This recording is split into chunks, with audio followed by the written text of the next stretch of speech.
So, VPN, which stands for Virtual Private Network. There are several ways that a VPN can be established, and most of us are actually having a VPN running whenever we are visiting a banking site or a grocery site, or for example like Amazon. When you're visiting Amazon, you should see that it has HTTPS, meaning that your connection is secured, because when you're buying something on Amazon and logging into Amazon, you don't want anyone to see your login credentials or your card information. So it's important that the data is encrypted and hidden such that it is only you and the Amazon server which can read this information. So this is what is called VPN web, and it uses web protocols to establish this virtual private network. And we have several protocols in place to do that.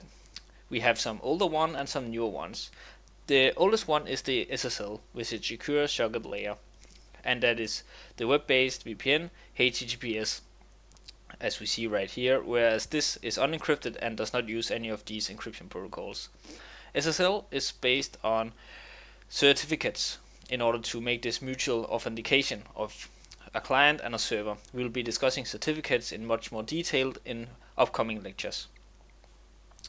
But SSL is kind of old school now, and it is replaced in most cases by what is called TLS and more updated versions of TLS like TLS 1.2.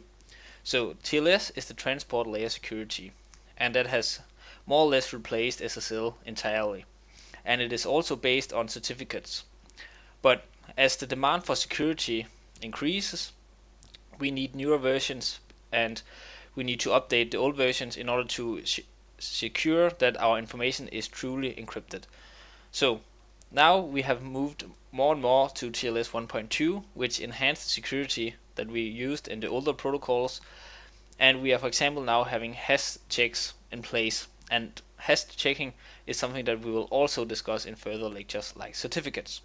So this was a short introduction to the web protocols used in order to secure our information. But as you have seen in part 10, VPNs is much more than just entering a website and having our information encrypted.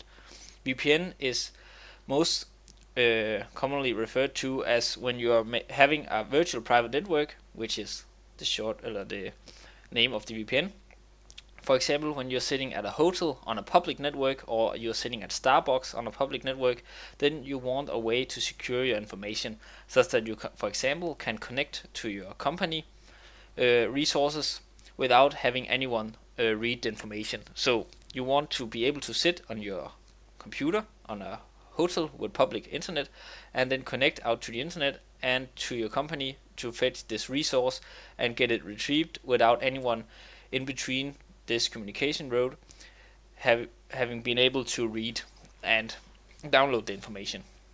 So what we use for the VPN is L2TP, which is layer 2 tunneling protocol, and that protocol is enable us to carry layer 2 traffic over layer 3.